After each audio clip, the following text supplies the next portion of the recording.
कैसा लग रहा है जी आपको गरीब होके? मर जाना बेहतर है। घर में सिलेंडर फटा है, बच्चा उछला है और तारों से जाके टच हो गया। एमएस के पास फाइल गई और उठा के फेंक दी है कि जी ना बेड है, ना टाइम है, ना इलाज है हमारे पास। तो उसको ताले लगा दें, फिर किस लिए वो गरीबों के लिए खोला हुआ है? हम जैसे गरीबों की कोई भी नहीं सुनता। अस्पताल में चले जाएं वो नहीं सुनते, क्योंकि हमारा कसूर है, हम गरीब हैं। कितने % चांस थे उस बच्चे के बचने के जो के 70% चांस थे उसके बचने के। फिर क्यों नहीं बच पाया? उसका इलाज ही नहीं हुआ। उसको तो एक कोने में बेड पे डाला हुआ था और गंद की भरी हुई 3 डस्टबिन है उसके पास पड़ी हुई थी। मेरा बच्चा 3 दिन मेरे हाथों में कलपता रहा है। मैंने उसको वहाँ हर चीज़ उसकी संभाली देखी है, मगर डॉक्टरों ने उसका इलाज नहीं किया। अगर ये शुरू में उस पर गौर करते तो वो बच सकता था। बर्न सेंटर में हमें वो वार्ड नहीं दे रहे थे, उन्होंने फाइल फेंक दी कि हमारे पास बेड नहीं है, ना टाइम है, ना इलाज है। इन्होंने मुझे वार्ड से बाहर निकाला ICU से। उसके बाद मेरा बच्चा नहीं मुझे मिला, मेरा बच्चा चला गया। मेरा बच्चा इन्होंने जब छोड़ा ही नहीं, पता नहीं क्या किया उसके साथ, क्या नहीं किया। अस्सलाम वालेकुम नाज़रीन, मैं हूं नवीद राना और आप देख रहे हैं न्यूज़ वन। नाज़रीन, इस वक्त हम मौजूद हैं ग्रीन टाउन के इलाके मरियम कॉलोनी में। आपको बताते चलें, एक ऐसे घर में मौजूद हैं जहां पर एक 11 साल के बच्चे का इस वक्त दसवां हो रहा है। इस बच्चे की मौत का सबब क्या है, इस बारे में हम आपको बताएं तो दिल दहल जाएगा। हमारे पास कोई अल्फाज नहीं है इनके माँ बाप से ताज़ियत करने के लिए, लेकिन अफसोस की बात यह है कि जहाँ पर दुनिया भर में इतना जदीद सिस्टम हो चुका है कि बिजली की तारें ज़मीन के अंदर से ली जाती हैं, जहाँ पर बिजली की तारें नज़र नहीं आती, वहाँ पर हमारे इलाकों में हमारे घरों को छूती हुई वो नंगी तारें जो हमारे बच्चों और हमारे लिए मौत का बाइस बन सकती हैं, लेकिन उन पे कोई रोक टोक करने वाला नहीं है, उनकी तरफ कोई देखने वाला नहीं है, उनका कोई सदेबाप करने वाला नहीं है। नाज़रीन, ये इलाका जिधर हम मौजूद हैं, यहाँ पर सिर्फ एक इस बिजली की तार की वजह से 6 अमवात हो चुकी हैं, जिनमें 5 बच्चे शामिल हैं, जिनमें एक केबल ऑपरेटर शामिल है, लेकिन कोई इसको देखने वाला नहीं है, क्योंकि यहाँ पर माफियाज के हाथ इतने बड़े हो चुके हैं कि गरीब की सुनवाई कहीं भी नहीं हो पाती। गरीब सिर्फ दुहाइयाँ देता रहता है, गरीब सिर्फ रोता रहता है, लेकिन ये बड़े बड़े लोग अपने बड़े बड़े महल्लात में एसीओ के अंदर बैठ के अपने बच्चों के फ्यूचर को सिक्योर कर रहे होते हैं। हम इनके माँ बाप से बात करने की कोशिश करते हैं कि असल ये वाकया है क्या हमारे साथ। नाज़रीन, मोहम्मद दानिश के वालिद साहब के पास मौजूद हैं। मैं इनसे कैसे बात करूं मुझे नहीं पता, मेरे पास कोई लफ्ज़ ही नहीं है इनसे आज ये पूछने के लिए, लेकिन इनसे ये ज़रूर जानेंगे कि गरीब होके आपको कैसा लग रहा है। कैसा लग रहा है जी आपको गरीब होके? मर जाना बेहतर है, क्योंकि कोई आगे रिस्पॉन्स नहीं मिला, कोई आया नहीं पूछने। बच्चा चला गया और अस्पताल वालों ने भी 3 दिन उसको बेड पे डाले रखा, कोई पूछने वाला नहीं। एमएस ने फाइल उठा के फेंक दी, ना इलाज है, ना बेड है, ना हमारे को पास टाइम है। ये अल्फाज कह के उन्होंने हमें वहाँ से निकाल दिया। कौन से हॉस्पिटल की बात? अस्पताल के अंदर एमएस के पास फाइल गई और उठा के फेंक दी है कि जी ना बेड है, ना टाइम है, ना इलाज है हमारे पास। तो उसको ताले लगा दें, फिर किस लिए वो गरीबों के लिए खोला हुआ? एलोसमेंट और ये दवाइयाँ यहाँ मिलेंगी, आप कोई पैसा ना दें, डॉक्टर आपकी पूरी सुनवाई करेंगे, मगर हमारे बच्चे को नहीं देखा। अगर देख लेते, हो सकता है वो बच्चा आज हमारे बीच में होता और मैं न्यूज़ के सामने ना आता। और ये जो वाक़या हुआ है ये उस घर की वजह से हुआ है। उन्होंने छत ऊंची रखी हुई है, घर में सिलेंडर फटा है, बच्चा उछला है और तारों से जाके टच हो गया, और अभी तक मेरी कोई सुनवाई नहीं हो रही और ना ही मुझे कोई पूछ रहा है। आपके आंसुओं की कीमत शायद ये माशरा ना दे सके, लेकिन मैं आपको ये बता दूं, ये जो आपके आंसू हैं ये अल्लाह की बारगाह में जाके ज़रूर टकराएंगे, ज़रूर गिड़गिड़ाएंगे, और इन ताकतवर हलकों का जो है एहतिसाब होगा। अल्लाह से मांगे, क्या अल्लाह से क्या मांगते हैं? के लिए मांगता हूँ, मुझे इंसाफ चाहिए कि आगे किसी और बच्चे के साथ ऐसा ना हो। मेरा तो चला गया, लगते जिगर किसी और का जाएगा। इससे पहले 4 बच्चे गए, फिर मेरा बच्चा गया, मेरे मकान मालिक का बच्चा गया, मगर किसी ने किसी की सुनवाई नहीं की। और मैं चाहता हूँ मुझे भी इंसाफ मिले और जिन माओं की गोद उजड़ गई है उनको भी इंसाफ मिले, इसका कोई हल निकाला जाए। जो भी मेरी आवाज़ सुन रहा है, बीबी मरियम नवाज़ लोगों के घरों में जाके हल करती हैं, और यहाँ आके उन्होंने पूछा तक नहीं कि आपके बच्चे की डेथ कैसे हुई। अस्पताल में आके नहीं पूछ रहे गरीब वहाँ कैसे मर रहे हैं। वो तो अपना एसी में बैठे में गप्पे लड़ा रहे हैं और गरीब को कोई पूछ नहीं रहा। इससे आगे भाई मुझे ये बताओ कि 6 अमवात टोटल हो चुकी हैं। जी हाँ। वापडा वालों को जब आप बुलाते हैं तो वो क्या कहते हैं इस बारे में? वो क्यों नहीं इस तार पर? टाइम नहीं है, वो कहते हैं जी यहाँ अलाउ नहीं है, इन्होंने बनाया हुआ है घर।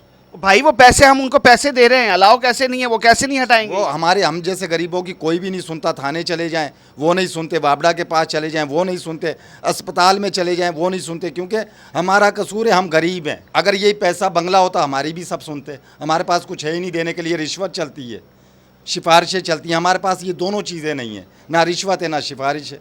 हमारी कैसे चलेगी? हमारा सबसे बड़ा कसूर है, हम गरीब हैं। कितने % चांस थे उस बच्चे के बचने के जो कि 70% चांस थे उसके बचने के। फिर क्यों नहीं बच पाया? उसका इलाज ही नहीं हुआ। उसको तो एक कोने में बेड पे डाला हुआ था और गंद की भरी हुई 3 डस्टबिन उसके पास पड़ी हुई थी। तो जब मल्लेदार गए उन्होंने कहा ये तो बहुत बुरा हो रहा है, उसके अंदर जरासीम लग रहे हैं, उसकी टोटल जिस्म से खाल उतर चुकी थी, कोई मल्लम पट्टी नहीं, कुछ नहीं। उसको बेड पे डाला था, पानी रिस रहा था उसका। मुझे कोई पूछने वाला नहीं थे, बस पर्ची दी, आप इधर भाग जाएं, इधर भाग जाएं, भाग दौड़ों में ही लगे रहे और उसका कोई ट्रीटमेंट नहीं हुआ अस्पताल में। MS की कोई MS से रब्ता हुआ? सब कुछ हुआ है। अब 3 दिन बाद, बच्चे की डेथ के बाद 3 दिन बाद वो फ़ोन करके पूछता है आपके बच्चे की हालत कैसी है? तो हमने कहा बच्चे की डेथ हो गई। ओहो, बड़ा अफसोस हुआ और फ़ोन बंद कर दिया। यानी कि गोंगलुओं पे से मिट्टी झाड़ने के लिए MS जिना ने कॉल तो ज़रूर की। ये वही जिना हॉस्पिटल है जहां की एक खबर मैंने ब्रेक की।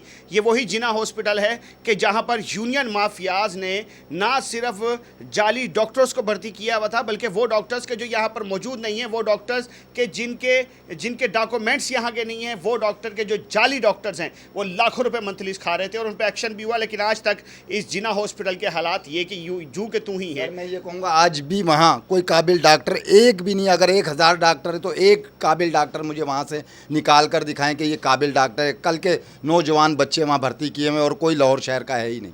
सब आए हुए हैं हॉस्टलों में, यूनिवर्सिटियों में रहते हैं और शाम को आके उल्टे सीधे टीके लगाते हैं, मरीज़ मर जाता है। हाँ जी, ये लिखा, ले जाओ जी अपना मैयत उठा के। नाज़रीन, इनकी वालदा से गुफ्तगू करते हैं कि इनकी वालदा के जज्बात क्या है और उनके दिल में क्या चल रहा है। उनकी सिसकियाँ और उनकी आहें, यकीन माने माँ की दुआ और दुखी माँ की दुआ अर्श को सिर्फ हिलाती नहीं है बल्कि झंझोड़ के रख देती है। ये अगर आपने आज इस माँ की बात नहीं सुनी, आज 5 माँओं की गोदे उजड़ चुकी हैं सिर्फ इस एक बिजली की नंगी तार जाने की वजह से।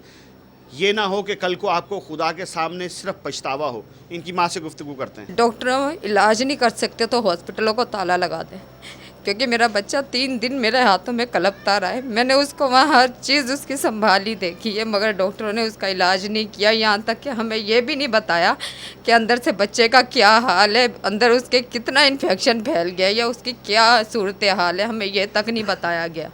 जब हमने खुद से उसकी चेकअप वगैरह किया, हमें पता चला तो उन्होंने कहा कि बच्चे की हालत बहुत सीरियस है। जब उसकी जिस दिन डेथ हुई है उस दिन हमें सुबह उन्होंने कहा कि बच्चे का इन्फेक्शन बहुत ज़्यादा फैल गया था। जब हम लेके आए माँ जना 1 सेंटर में तो कह रहे इसका नई चांसेस है, वेंटिलेटर पे लगाएंगे, ये बच्चा नहीं बचेगा।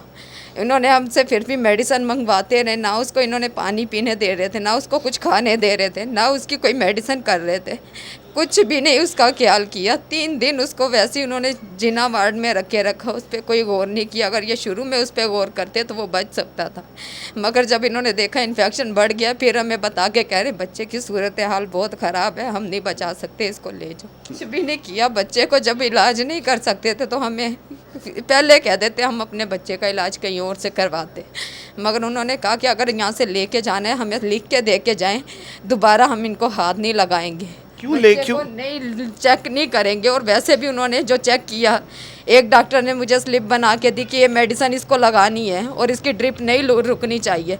जलने के 24 घंटे बाद उसकी ड्रिप स्टार्ट की है उन्होंने। 24 घंटे के बाद उसको जब वार्ड में शिफ्ट किया है तो इन्होंने कहा कि इसकी ड्रिपें इतनी, अभी तक 6 लगनी थी, अभी तक सिर्फ इन्होंने 1 ही ड्रिप लगाई है। क्यों लगाई है? जब उसको मेडिकल उसका शुरू से उसका ख्याल नहीं किया गया। जनरल वार्ड में थे, उन्होंने कहा कि हमारा केस नहीं है, यहाँ से आप बेड खाली करें, इसे यहाँ से शिफ्ट करवाएं। वहाँ से शिफ्ट करवा क्रिटिकल कंडीशन में वो कह रहे हैं कि बेड खाली। हाँ जी, वो कह रहे 1 सेंटर में हमें वो वार्ड नहीं दे रहे थे। उन्होंने फाइल फेंक दी कि हमारे पास बेड नहीं है, ना टाइम है, ना इलाज है। मैं 2 दिन जाके डॉक्टर नहीं तरले करती रही, नहीं उसने मुझे कोई भी वो दी। जब वहाँ बेड पे शिफ्ट करवाए, वो कह रहे जाके वहाँ आप बैठ जाओ, बच्चे को ले जाओ, वहाँ दरवाजे पे बैठ जाओ, बेड खाली करेंगे तो वहीं शिफ्ट हो जाना, यहाँ से वार्ड में से बच्चे को उठा। बाजी, मरियम नवाज कहती हैं कि मैं माँ हूँ, सबकी माँ हूँ। उस माँ से क्या अपील कर? बच्चा माँ मेरे हाथों में कलपता हुआ मर गया। मेरा बच्चा मेरे हाथों में उसने दम तोड़े। मैं सुबह रात 12 बजे इतला मिली कि बच्चे की हालत ज़्यादा ख़राब हो गई। मैं फिर भागी भी वापस हॉस्पिटल में गई हूँ जागे। हालांकि मैं उसको 2 घंटे हुए थे, अच्छा खासा खाना, उसकी मोशन लगे हुए, तबीयत उसकी ख़राब। मैं सिर्फ अपने घर छोटे बच्चे को देखने के लिए आई थी। कि इसको मैं देख के वापस जाऊंगी। 12 बजे फिर मैं वापस गई हूँ तो उसको ऑक्सीजन लगाई भी, सांस उसका उखड़ रहा, कह रहे इसकी हालत ये नहीं बचेगा, इसके वेंटिलेटर पर डालने हमें सिग्नेचर चाहिए। और कहने के बाद सिग्नेचर भी कोई नहीं लिया, पता नहीं क्या किया क्या नहीं। अच्छा खासा मेरा बच्चा 6 बजे तक सुबह मेरे से बातें करता रहा, बोलता रहा, सब कुछ करता रहा। इन्होंने मुझे वार्ड से बाहर निकाला आईसीयू से, उसके बाद मेरा बच्चा नहीं मुझे मिला, मेरा बच्चा चला गया। मेरा बच्चा इन्होंने जब छोड़ा ही नहीं, पता नहीं क्या किया उसके साथ, क्या नहीं किया। दोबारा उसने बात ही नहीं की मेरे से, ना उसका इलाज अगर ये चाहते करते वहाँ शुरू में तो मेरा बच्चा बच जाता। इन्होंने उसके शुरू में देखभाल ही नहीं की, ना इलाज उसका शुरू किया, सिर्फ अपनी पर्चियाँ बनाए जा रहे थे। हम पैसे, इतनी दवाइयाँ, सब कहते दवाइयाँ हॉस्पिटल में मिलती, टोटली दवाइयाँ इन्होंने बाहर से मंगवाई। पट्टियाँ हो रही हैं, ट्यूबें लग रही हैं, ड्रिपें लग रही हैं, इंजेक्शन लग रहे हैं।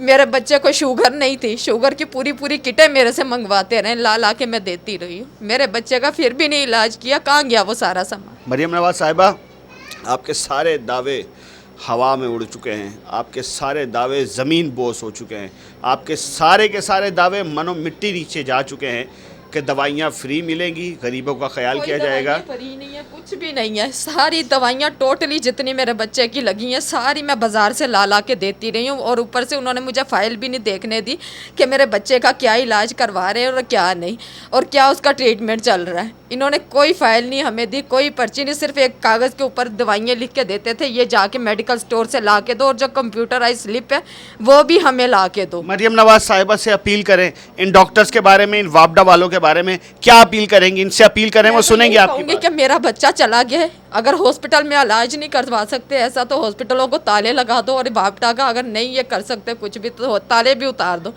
पहले भी एक ज़माना था जब बिजली नहीं होती थी तो गुजारा हो जाता था।